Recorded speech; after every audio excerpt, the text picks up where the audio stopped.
language wars are back on the national agenda and how? हम सब के जीवन में इस देश में अंग्रेजी बोलने वालों को शर्म आएगी, ऐसा समाज का निर्माण अब दूर नहीं। Amit Bhai only needs to do a survey of his own union cabinet colleagues to find out how many of them in the Narendra Modi government have chosen to send their children to a Hindi or regional language medium school. The language war rages on after Tamil Nadu Chief Minister Stalin accused the central government of imposing Hindi on southern Indian states. The Thackerays is all set to corner the Maharashtra government on the language controversy. Uddhav Thackerays Shiv Sena and Raj Thackeray led the MNS have announced that they will hold a joint protest in Mumbai against Hindi imposition in state. Politicians who have run out of ideas may seek refuge in linguistic chauvinism, pitting English versus Hindi or Hindi versus Tamil or Marathi versus Hindi. Namaskar, hello and welcome once again to Straight Bat, my weekly video blog where, as the title suggests, I comment with a straight bat. In this country, those who speak English will soon feel ashamed. Unko sharm aayegi. The creation of such a country is not far away. Aisa Bharatvarsh jald hoga. That was Union Home Minister Amit Shah a few weeks ago. Any attempt to impose Hindi on Marathi speakers will not be tolerated. That was Maharashtra Navnirman Sena leader Raj Thackeray a few days ago. Do not ever try to divide Marathi speaking people through Hindi. That was Shiv Sena UBT leader Uddhav Thackeray. Some entitled bigots brand us chauvinists and anti-nationals for the crime of demanding Tamil's rightful place in Tamil Nadu. The true chauvinists and anti-nationals are the Hindi zealots who believe their entitlement is natural but our resistance is treason. That was a few months ago, Tamil Nadu Chief Minister M.K. Stalin. From Amit Shah to the Thackerays to Stalin. My friends, language wars are back on the national agenda and how? Linguistic chauvinism has always been a bit of a political weapon. Only now it has resurfaced in a manner that exposes the underlying hypocrisies and narrow political agendas of leaders who seek to divert attention from the real issues of our times. Let's start today with the second most powerful person in the country, the Home Minister, Amit Shah.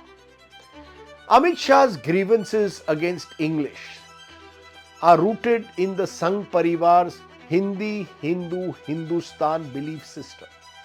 A belief that views English as being a colonial language that is antithetical to our Indian Desi culture. Ironically, Amit Shah enrolled for a biochemistry course in St. Xavier's College in Ahmedabad, which was widely considered an elite English institution in the city. Amit Shah later shifted to the C.U. Shah Science College in the city. His son, Jai Shah, is now the president of the International Cricket Conference, the apex body of the original colonial sport of the empire. Jai Shah studied at Loyola Hall in Ahmedabad, another of the city's most sought after English medium schools. So Amit Shah goes to St. Xavier's College, Jai Shah to Loyola Hall School. And yet, Home Minister Amit Shah has never hidden his contempt, disdain for English. Senior Ahmedabad-based journalist Rajdeep Shah relates a very interesting story. You see, Rajiv worked with the Times of India for many years and was once told by Amit Shah, then a minister in the Gujarat government, that he didn't read the country's leading English newspaper because it was an English daily. Months later, during a Gujarat election campaign, Rajiv Shah was covering Narendra Modi's campaign Amit Shah was there. He spotted Rajiv at the rally and objected to a news item that had come out in the Times of India that day. So Rajiv asked the minister, "Sir, how do you know of this news item when you said to us earlier that you don't read any English newspaper?" Amit Shah responded, "I don't read your paper, but there are many others who tell me what appears in it." That was Amit Shah's response. Like Amit Shah, the Thackerays too have sent their children to English medium schools. Nor have the Thackerays stopped speaking or giving interviews in Hindi. And yet their politics revolves around a Marathi Manus or Marathi person, Marathi first agenda, if only to establish a distinctive identity in a crowded political marketplace. If for Amit Shah the Hindi-centric worldview is designed to position the BJP and the Sangh Parivar as a nationalistic force taking on an elite English-speaking Nehruvian Congress, for the Thackerays, rekindling the language issue is an attempt to revive the Sons of the Soil movement. That was Shiv Sena leader and founder Bal Thackeray's original pitch. And while the Shiv Sena supremo Bal Thackeray may have occasionally spewed fire on non-Marathi speakers, Balasaheb Thackeray's first job as a cartoonist was with an English daily, Free Press Journal. Today, when the Sena is split wide open and badly divided, facing an existential crisis, you have the generation next Thackerays seeking a reunion of sorts under the garb of Marathi linguistic pride. You see, the crucial BMC elections to the Mumbai Municipal Corporation are later this year. And all the Senas are desperate to control or at least gain a foothold in the country's richest civic body that the Shiv Sena has controlled for 3 decades. Therefore, use Marathi as a weapon. For MK Stalin too, raising the bogey of Hindi being imposed on the people of Tamil Nadu is a familiar political weapon ahead of a big election year in the state next year. The rise of the Dravidian parties in the 1960s, my friends, revolved around the strident anti-Hindi agitations that were meant to refurbish a resilient Dravidian culture.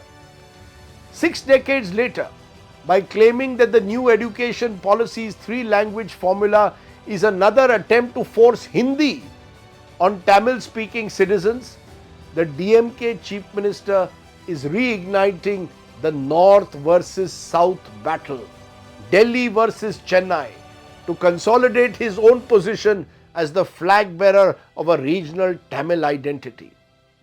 But while espousing this Tamil first war cry, the fact is that the next generation of the DMK's first family is sending their children to study in English schools and foreign universities. Not to forget that most private schools in Chennai already are inclined to offer a 3-language syllabus, including Hindi as an optional subject. Which brings me to what is the real nub of the issue when it comes to language wars in this country. Politicians, my friends, who rail against English, from old-style socialist loyalites to Hindutvavadis to regional warriors, all of them choose to send their children to English language schools.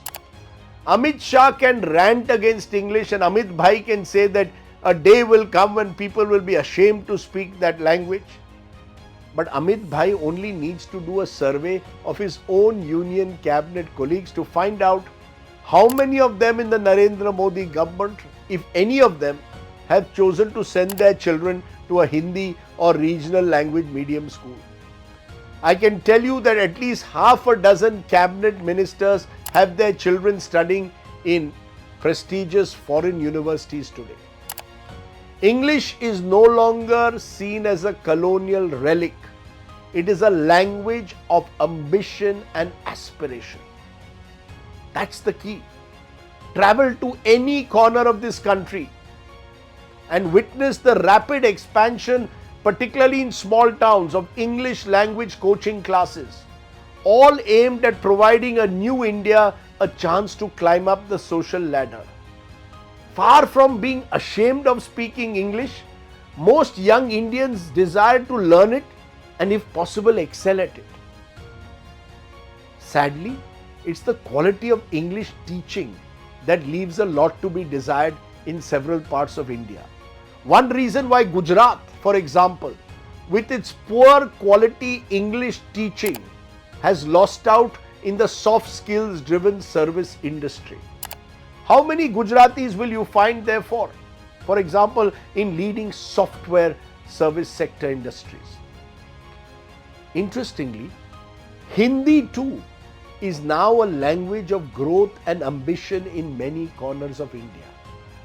Just look at the success of so many films that are being made in the south but are becoming also blockbuster Hindi film releases.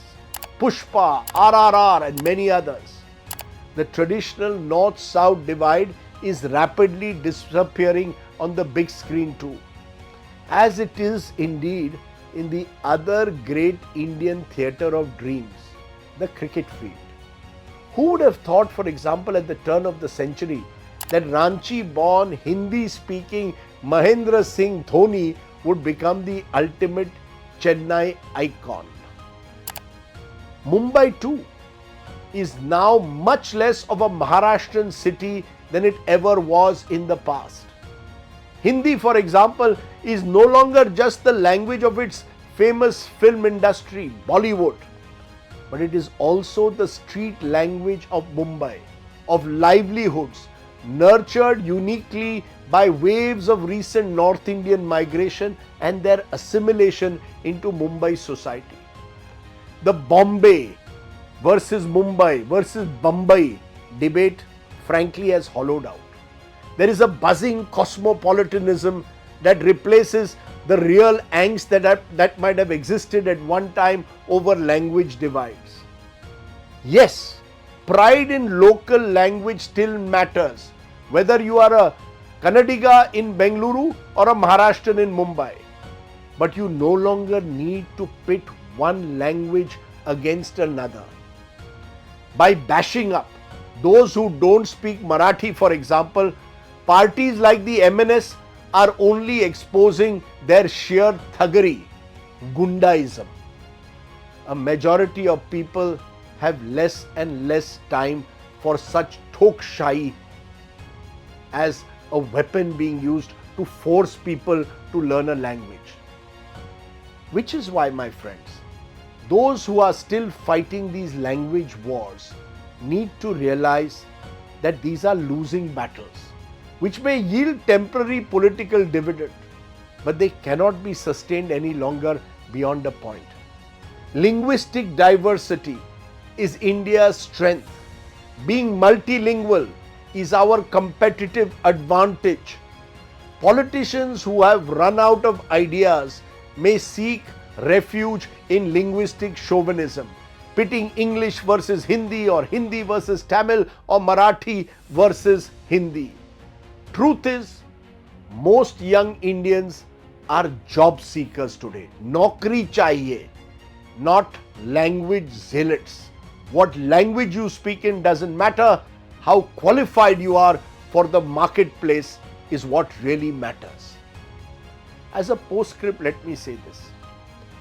I once interviewed a senior politician who insisted on speaking in Hindi because he said he wanted to reach out to the masses. Interview over, he introduced me proudly to his young son. Please meet my America-educated young man. He speaks English very well. Hypocrisy, thy name is politics. Think about it. That was the Straight Bat. Do of course subscribe to my YouTube channel for many more such videos. For now, stay well, stay safe. Jai Hind. Namaskar.